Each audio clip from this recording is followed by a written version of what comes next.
Hello, we are back.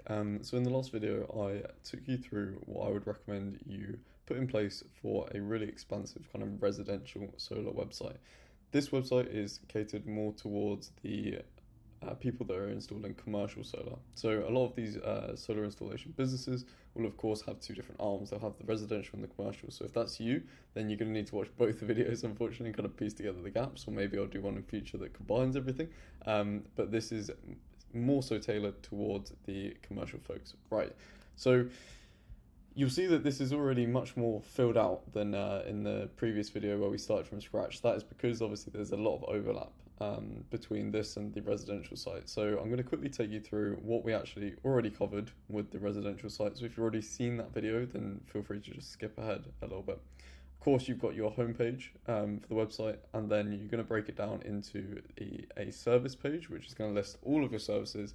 And this page is going to link out to all of these individual service pages, which are going to be really critical for you to actually build really relevant and targeted landing pages for all the services that you offer. So when someone searches for solar panel maintenance in Bedfordshire, commercial solar panel maintenance in Bedfordshire, you've actually got a page that is very tailored, both from a keyword perspective, but also in terms of the actual copy and just communication, and the imagery and the projects that are shown on there is very tailored to actually helping that searcher or visitor.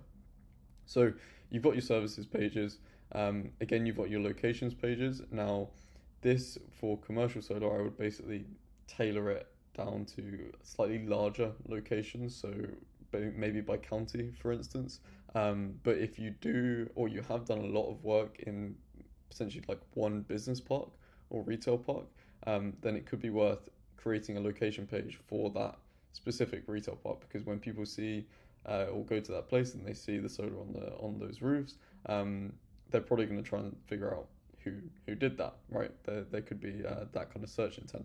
So if you have a page specifically for, Bedfordshire Business Park or whatever it may be, then that would be where that could go in the location page. And of course, your case studies would flow through into that location page, which would house all of the different projects that you've done within that specific kind of very niche area. Next up, you've got projects and case studies. Same again. Obviously, this is going to be much more specific, and it's going to need a lot more data, right? That's the big difference between this and the residential side.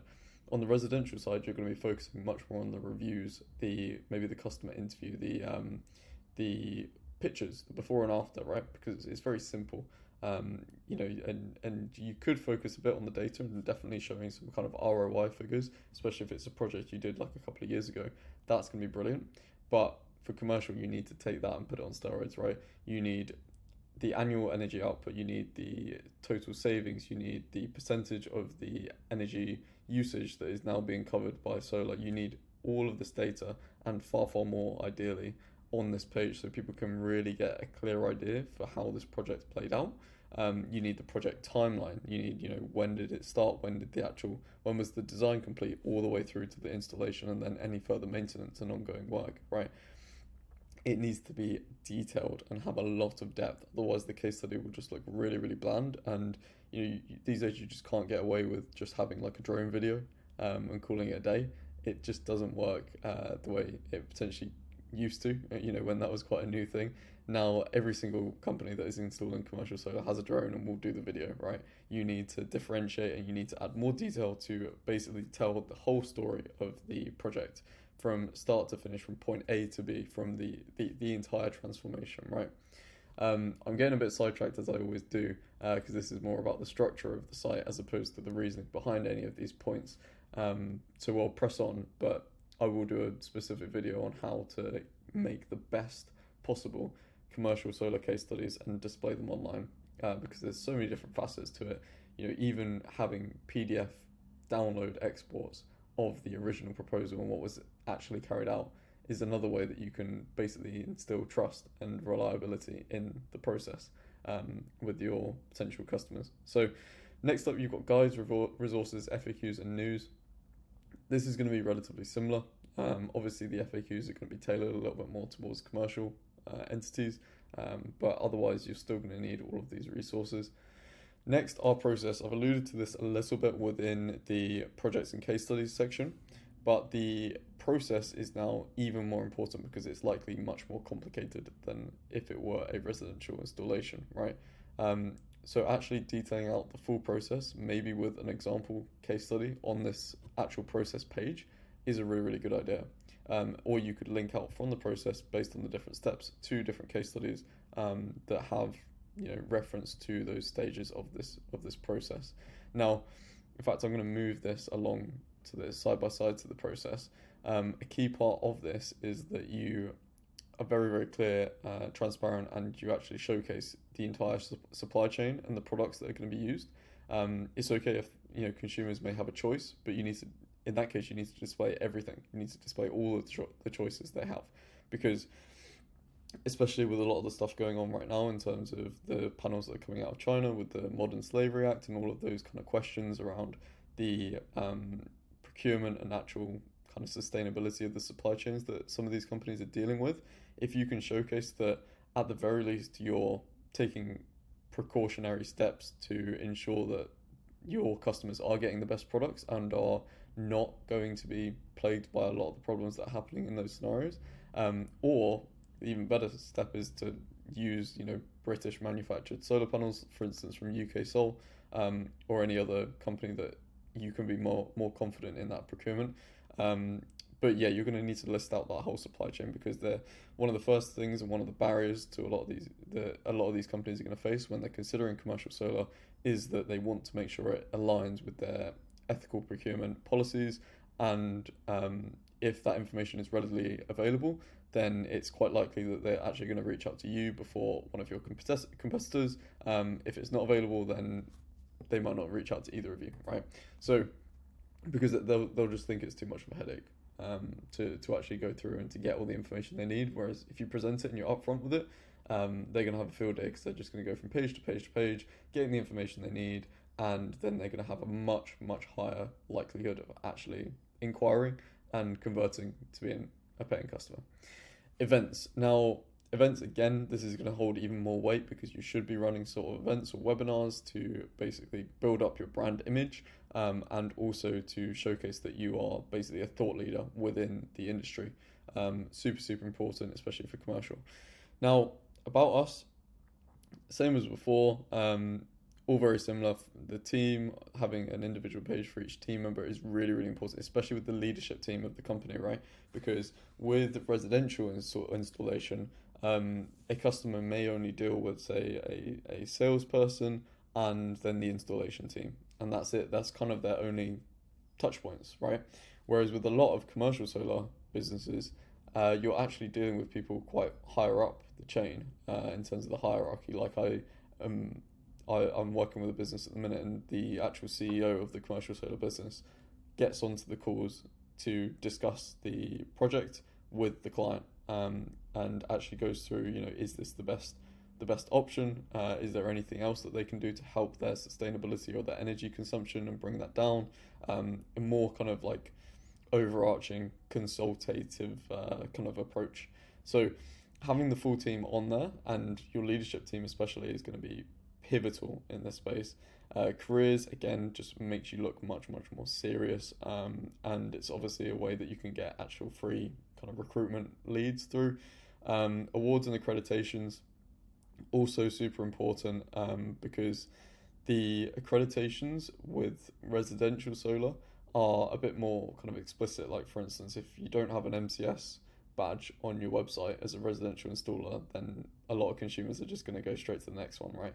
Whereas with commercial, it's not as particularly as well known, so you need to go above and beyond to actually present that you are the real deal and you're doing everything in line with best practice. Next up, sustainability. Again, same reason that I spoke about with the supply chain, ethical procurement and stuff. Just the fact that you're a commercial solar business obviously says a certain amount about what you're doing from a sustainability perspective, as that is your business model. But there are a whole heap of other things that come into play in terms of the actual sustainability of the practice. For instance, where is the silicon for the panels that you're installing being mined, and is that being mined in a sustainable way? And if you can present that, then when you get approached by companies like, or you have people from companies, decision makers from companies like Apple, Amazon, DHL, UPS, people with these kind of big facilities, one of the first places they're going to go is to go through and just check, like, is this a even possible fit as opposed to a good fit? Because if you don't match or align from a sustainability and ethical procurement perspective, you're just out of the ball game. Sorry, straight away. Next up, charitable activities. Again, just really good for kind of promoting that positive brand image and making it look like you are a company that people want to work with, which hopefully you are. Next up, reviews and testimonials. So this is one that basically kind of changes, and it's probably one of the only ones that you would have on a residential solar site, and it would be incredibly important, but you don't particularly need it on the commercial solar site. But that is for a very, very particular reason, because instead of reviews, you need to have client interviews. Now, having one of the operations managers from Amazon give you a Google review holds very little weight, because they may not even have an avatar. People won't immediately know their role from the name that is presented on the review itself. So they're kind of just bunched into anyone and everyone, right? Whereas their position as the decision maker for that kind of business holds a substantial amount of weight. And if you can present that properly through your website, through reviews you collect yourself, through client interviews you collect yourself, whether that's even, the basic stuff, just doing it over Teams or Zoom and recording it and getting that kind of testimonial and case study. By the way, we can help you with the scripts for that if you need that. Or the more advanced stuff where you actually get a videographer in and you go and visit the facility, record some, really high quality video of the facility itself, but also interviewing the contact that you had primarily throughout the project. That is going to be really, really pivotal as well. Next up, gallery. Pretty simple. You may as well add a gallery. I recommend going and actually watching the residential solar video for more context and information on this, but most of your project imagery should be within the projects or case studies. Each image should just be uploaded to the project or case study, and then it will be fetched whenever that case study is mentioned, and it will of course be on the actual case study page, and then we can also feed through all of the imagery from all the case studies onto the gallery page, which is going to be really useful. Cool. Next up, legal. Again, even more emphasis on this. Ethical procurement, modern slavery act, all of this kind of stuff.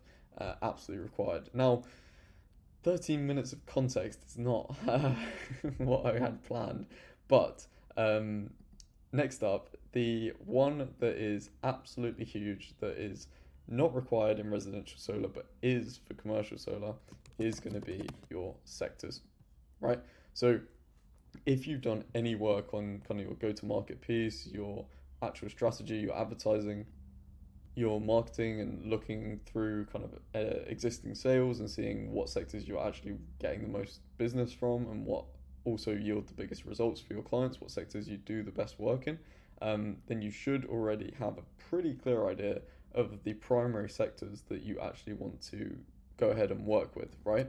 So within here, these aren't going to be CMS pages for these sectors, because these should be given a lot of attention and effort, right? These are going to be some of your real money makers, essentially.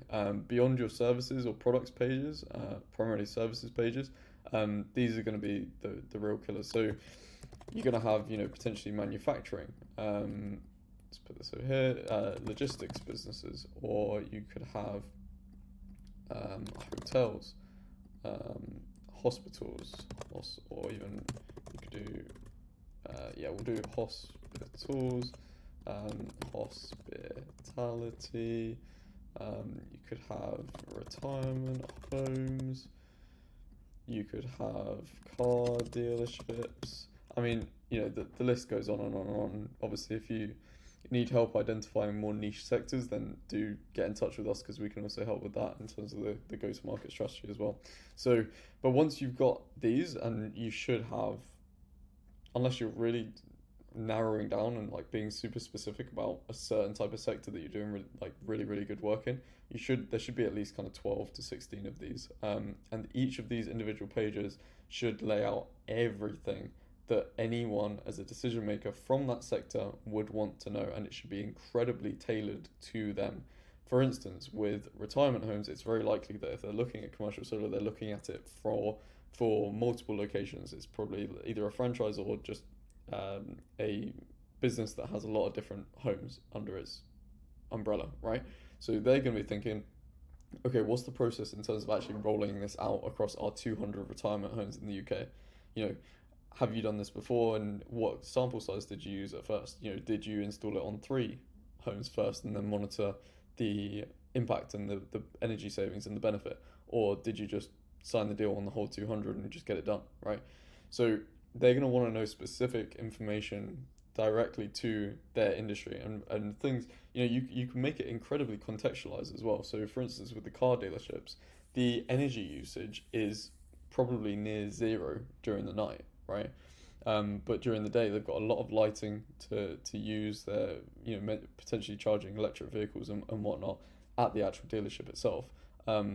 Pretty high energy usage during the day, but maybe nothing at night, and that may be completely different for something like hospitality or logistics, that maybe they're, you know, people running night shifts and it's 24-hour production, right? So the pages have to be incredibly contextual and specific to actually answering their specific questions, and that's why these pages are split up and actually completely different pages. These aren't CMS pages that you just input the information from and it feeds through onto a page. These are pages that you should actually specifically design and develop to cater to that audience. Now, there are a few things on these pages that are going to be consistent throughout. So one huge thing that you're going to have is, of course, the case studies that are tagged to any one of these sectors will flow through onto the sector page.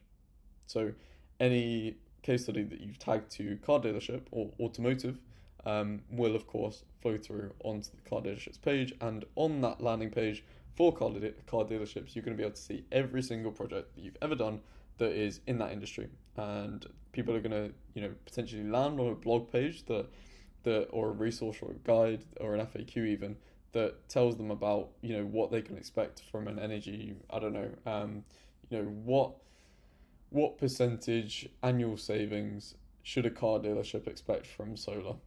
And obviously that is a question that's very unique. The answer is very unique to anyone that inquires, but if you can capture that kind of top of funnel interest, and then they're probably going to go straight through onto your car dealership's page when they see that you're showcasing all the sectors on your website. And from the car dealerships page, they're going to see all the case studies specifically to car dealerships. They're probably going to open up a few in different tabs, or they're going to click through and then they're going to read through the case study, and then it's going to say related case studies, which are obviously, of course, also going to be car dealerships or the same location, depending on how you want to work it. Then they're going to go through to another case study. They're going to see one that fits their exact requirements. It's very contextual to them, and then they're going to inquire or book a call. Or if they're not ready for that kind of commitment yet, then they're going to download your lead magnet that specifically is tailored towards helping car dealerships understand how they should approach commercial solar. And to do so, they're going to give you that email address, which you're going to put into an email nurturing sequence, which is then going to provide them more contextual information about solar for car dealerships, and then you will have a customer eventually. That's basically the game plan. So hopefully that was insightful, especially the bit about the sectors, because that is the main difference. Oh, and the reviews as well. That is the main difference between this and the residential side.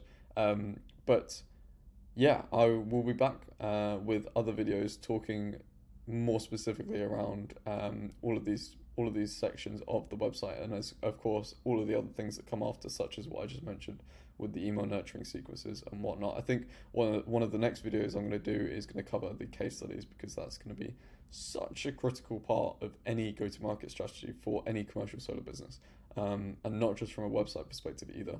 On all of your social media channels, you should have the case studies front and foremost. That is the most important thing. But yeah, we're coming up on 20 minutes. That was a quick run through, and I will see you in the next one. I won't drag this on. If you want this resource, then there'll be a link in the description to sign up and to sign up to our newsletter, and you'll be sent the resource, obviously free of charge, just to your email straight away. So go ahead and do that. Cheers.